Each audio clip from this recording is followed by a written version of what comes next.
Hello दोस्तों, मैं रामकर सिंह स्वागत करती हूँ आप सबका आपके यूट्यूब चैनल नॉलेज कॉर्नर में।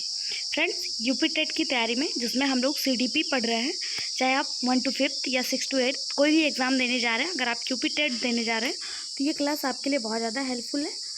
अगर वीडियो आपको पसंद आए तो हमारे साथ लास्ट तक जुड़े रहिएगा और वीडियो को लाइक शेयर सब्सक्राइब करना मत भूलिएगा। आज का पहला क्वेश्चन है, किंडरगार्टन विधि का प्रतिपादन किसने किया। 4 ऑप्शन आपके सामने दिया हुआ है और आपसे पूछा जा रहा है कि किंडरगार्टन मेथड जो है उसका प्रतिपादन सबसे पहले किसने किया था, कुक, फ्रोबेल, मॉन्टेसरी या डाल्टन। तो इसका जो सही जवाब हो जाएगा वो हो जाएगा ऑप्शन बी, फ्रोबेल। फ्रोबेल नाम के जो साइंटिस्ट हैं इन्होंने किंडरगार्टन विधि का प्रतिपादन किया था। और आप सभी को पता होगा कि गार्डन मतलब होता है उद्यान यानी बगीचा, और किंडर मतलब होता है किड यानी कि बच्चे। तो बच्चों का उद्यान, बच्चों का बगीचा, ये इसका अर्थ होता है। और इसके जो प्रतिपादक हैं वो फ्रोबेल जी हैं। ठीक है, ऑप्शन बी सही जवाब।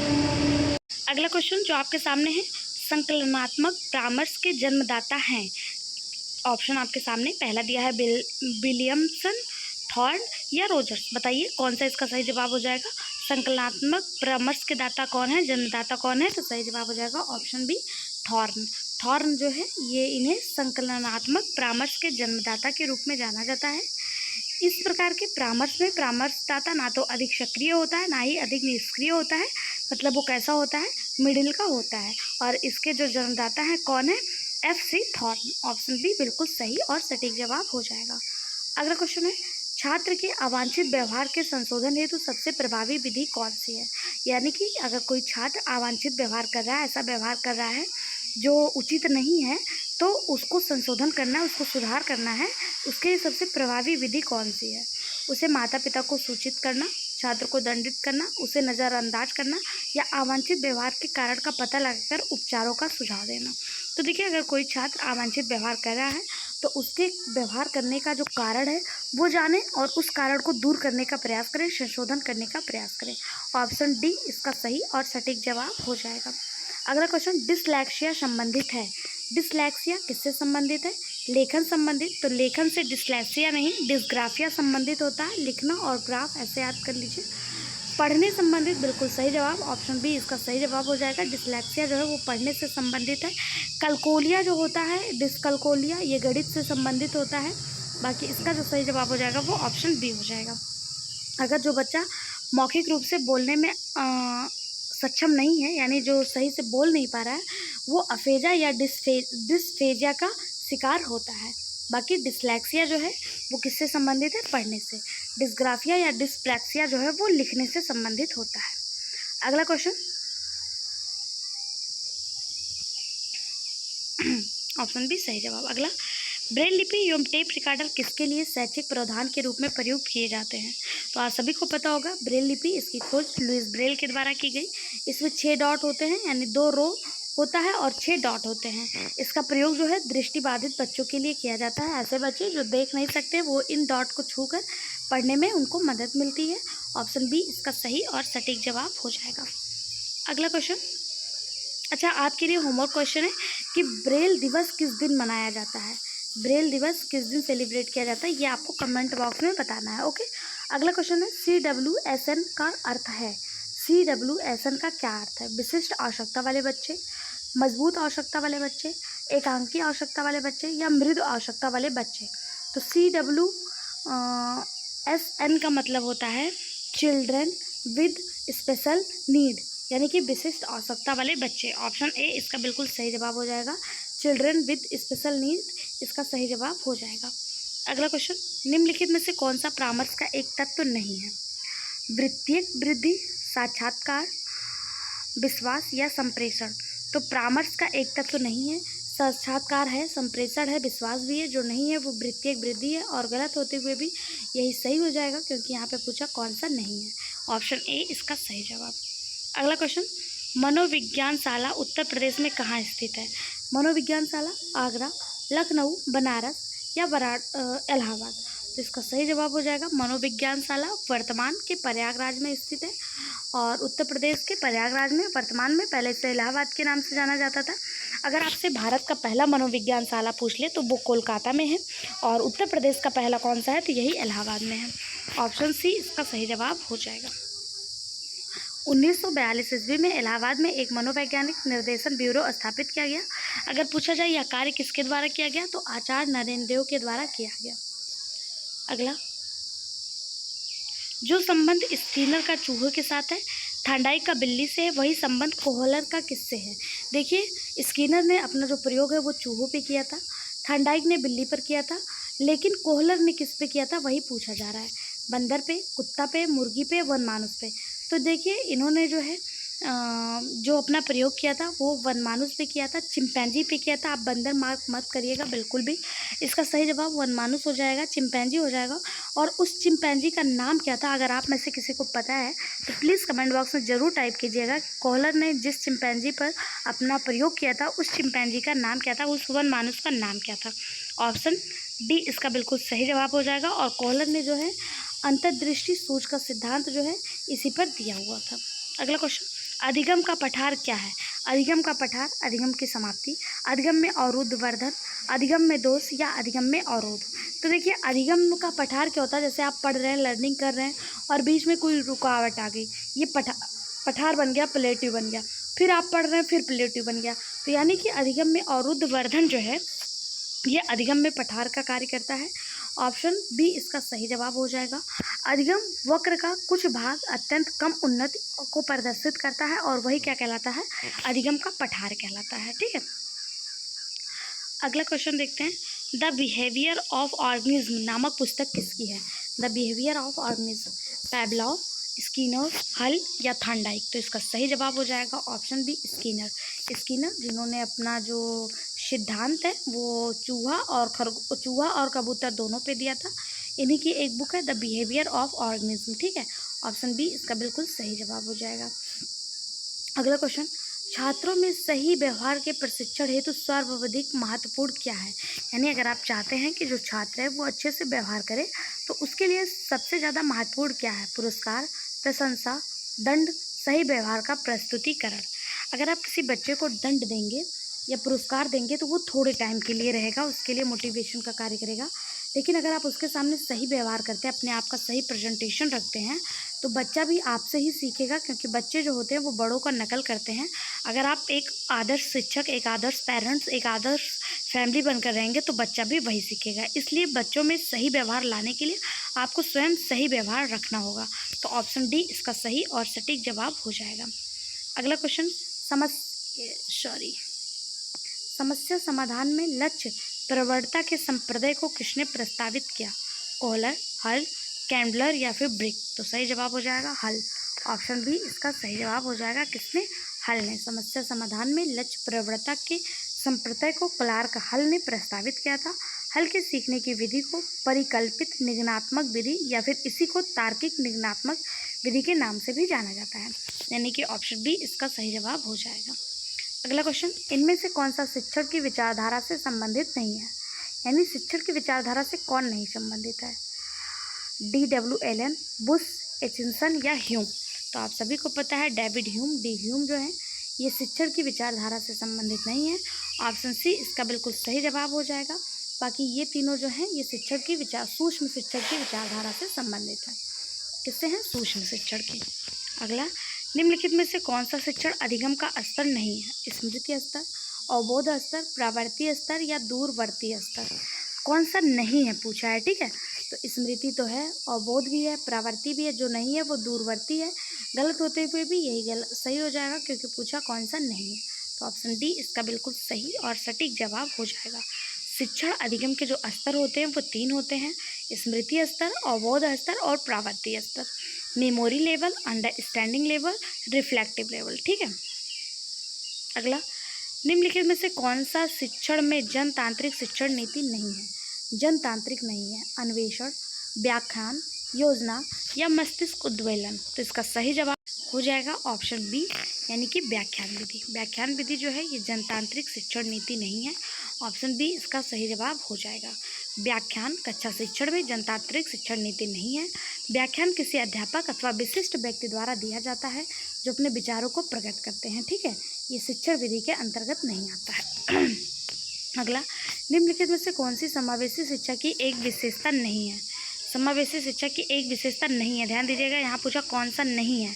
पहला, समावेशी शिक्षा एक सतत प्रक्रिया है या कोई उपार्जित अवस्था या उत्पाद नहीं है। तो बिल्कुल सही बात है, समावेशी शिक्षा जो है ये एक सतत प्रक्रिया है। दूसरा है, यह केवल विशेष आवश्यकता वाले छात्रों के सीखने में अभिवृद्धि करता है।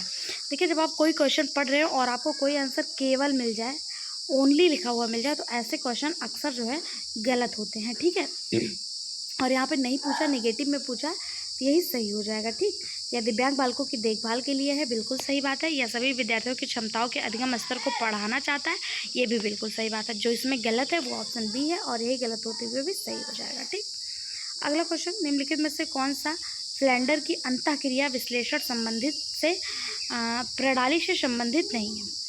शिक्षण कथन, छात्र कथन, अभिभावक कथन या मौन? तो इसका सही जवाब हो जाएगा ऑप्शन सी, अभिभावक कथन। क्या हो जाएगा? अभिभावक कथन। ऑप्शन सी इसका सही जवाब हो जाएगा। फ्लैंडर की अंतःक्रिया विश्लेषण प्रणाली में शिक्षक कथन, छात्र कथन एवं मौन शामिल है, किंतु अभिभावक कथन जो है वो शामिल नहीं है। अगला, संभाषण में अर्थ की लघुत्तम इकाई क्या है? संभाषण में अर्थ की लघुत्तम इकाई ध्वनिग्राम, रूपग्राम, पद या शब्द? तो सही जवाब हो जाएगा ऑप्शन बी, रूपग्राम। क्या हो जाएगा? रूपग्राम। संभाषण में अर्थ की लघुत्तम इकाई रूपग्राम है। अगला, हम करके सीखते हैं या किसने कहा? डॉक्टर मेस, योकम, सिम्पसन या फिर कोलैंसिन? तो सही जवाब हो जाएगा option A, doctor mess. Doctor mess का यह कथन है कि हम कर सीखते हैं। अगला क्वेश्चन, निम्नलिखित में से कौन सा शिक्षण का स्तर नहीं है? स्मृति, बोध, चिंतन या वर्णन? तो आपने देखा था शिक्षण के 3 स्तर हैं, कौन कौन से? स्मृति, बोध और चिंतन। जबकि वर्णन जो है ये शिक्षण के स्तरों में नहीं आता है, तो ऑप्शन डी जो है ये इसका सही जवाब हो जाएगा, ठीक है। अगला क्वेश्चन, शिक्षण की अंतःक्रियात्मक अवस्था में मुख्य संक्रिया होती है क्रिया और प्रतिक्रिया की, निदान की, प्रत्यक्षीकरण की या उपयुक्त में से कोई नहीं? तो इसका सही जवाब हो जाएगा, शिक्षण की अंतःक्रियात्मक अवस्था में मुख्य संक्रिया जो होती है वो क्रिया और प्रतिक्रिया की होती है। अच्छा, आपसे एक क्वेश्चन है, क्रिया और प्रतिक्रिया का नियम किसने दिया था? अगर आपसे पूछ लिया जाए क्रिया और प्रतिक्रिया का नियम किसने दिया था, यानी जिस प्रकार से आप क्रिया करेंगे उसके ठीक विपरीत आपको प्रतिक्रिया होगी, ये नियम किसने दिया था? तो ये नियम दिए थे गिलफोर्ड ने। किसने दिया था? गिलफोर्ड नामक साइंटिस्ट ने दिया था। किसने? गिलफोर्ड ने, ठीक है। बाकी यहाँ पे सही जवाब ऑप्शन ए हो जाएगा कि शिक्षण की अंतःक्रियात्मक अवस्था में मुख्य संक्रिया जो है तथा प्रतिक्रिया होती है और इसके माध्यम से शिक्षण कार्य संपन्न होता है।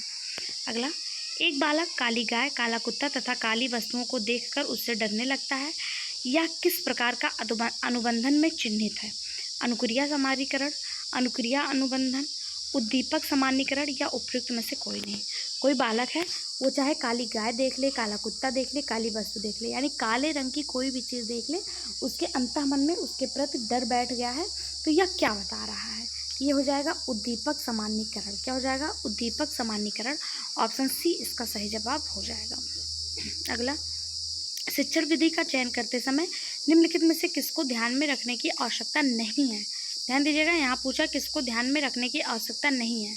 विद्यार्थियों का मानसिक स्तर, बिल्कुल शिक्षण विधि का जब चयन करेंगे विद्यार्थी के मानसिक स्तर को जांच लेंगे कि कौन सा विद्यार्थी एक दिन में 1 पेज पढ़ सकता है, 1 पैराग्राफ पढ़ सकता है, 1 लाइन याद कर सकता है, 1-2 लेसन पढ़ सकता है। ये चीज़ हम ध्यान में रखेंगे कि बच्चे का मानसिक स्तर कैसा है, तो ये तो है। दूसरा है व्यक्तिगत भेद। व्यक्तिगत भेद यानी कि कौन सा बच्चा मानसिक दिव्यांग है, शारीरिक दिव्यांग है, स्वस्थ है, कैसा है, इसको भी करेंगे। अभिभावक की पृष्ठभूमि, मुझे लगता है शिक्षण विधि का चयन करने के लिए अभिभावक की पृष्ठभूमि जानने की कोई ज़रूरत नहीं है, क्योंकि अगर बच्चा विद्यालय में आ रहा है, चाहे वो आरटी के माध्यम से आ रहा है या किसी भी माध्यम से आ रहा है, गरीब बच्चा है, अमीर है, कैसा भी हो, आपको शिक्षण विधि का चयन करने के लिए ये जानने की आवश्यकता नहीं होगी। विषय की विशिष्ट प्रकृति ये बिल्कुल जानना चाहिए। तो ऑप्शन सी जो है गलत होते हुए भी यही सही हो जाएगा, क्योंकि पूछा कौन सा नहीं है। अगला क्वेश्चन, निम्नलिखित में से कौन सी बाल्य अवस्था की एक विशेषता नहीं है। देखिए यहाँ पे भी देखा है, बाल्यावस्था की एक विशेषता नहीं है। जब बच्चा बाल्यावस्था में होता है बालक, तो उसमें अभिवृत्ति की स्थिरता रहती है, बिल्कुल सही बात है। सामूहिकता की प्रबलता रहती है, बिल्कुल सही बात है। बच्चा समूह में रहना चाहता है, दोस्तों के साथ घुल मिल के खेलना चाहता है। जिज्ञासा की कमी, यही गलत हो जाएगा, क्योंकि आपने देखा होगा जो छोटे बच्चे होते हैं जनरली 2 से या कह लें 3 से 7 साल तक के बच्चे, ये जो होते हैं इनमें जिज्ञासा भरपूर होती है। वो हर एक चीज़ को देख के पूछते हैं ये क्या है, क्यों है, कैसे है, कब बना। तो उसमें जिज्ञासा की कमी बिल्कुल नहीं होती है, यही गलत हो जाएगा। समूह एवं खेलों में सहभागिता ये तो होती है, और गलत होते हुए भी यही सही हो जाएगा, क्योंकि पूछा कौन सा नहीं है। ठीक है, बाल्यावस्था में जो होता है उसमें सामूहिक प्रवृत्ति की प्रबलता, संग्रह प्रवृत्ति, रचनात्मक कार्यों में रुचि, आत्मनिर्भरता की भावना, शारीरिक एवं मानसिक विकास में स्थिरता, जिज्ञासा की प्रबलता, ये सब होता है। ठीक है, जिज्ञासा प्रबल होता है, ना कि कमी होती है। ओके, तो ऑप्शन सी इसका सही जवाब हो जाएगा। अगला है, निम्नलिखित में से कौन सा सृजनात्मक प्रक्रिया से संबंधित नहीं है? आयोजन, उद्भवन, अभिप्रेरण या प्रबोधन। देखिए जब आप एग्ज़ाम हॉल में होंगे ना, आपके ऊपर एग्ज़ाम का प्रेशर होगा, ऐसे क्वेश्चन जो आपको आते भी रहेंगे, इस नहीं और है के चक्कर में कंफ्यूज हो जाएंगे। तो आप प्लीज़ इसको विशेष कर ध्यान दीजिएगा, क्योंकि यहाँ से जो है एग्जामिनर कंफ्यूज करने की कोशिश करता है।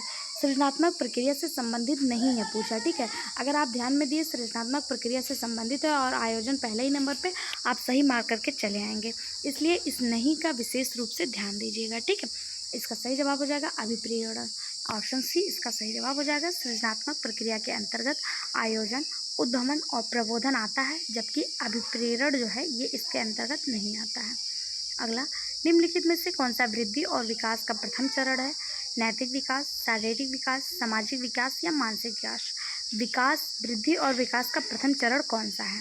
इस क्वेश्चन को अगर आप अपने कॉमन सेंस से भी सॉल्व करने की कोशिश करेंगे तो आपको समझ में आएगा। जब बच्चा छोटा होता है तो सबसे पहले उसकी शारीरिक विकास होती है।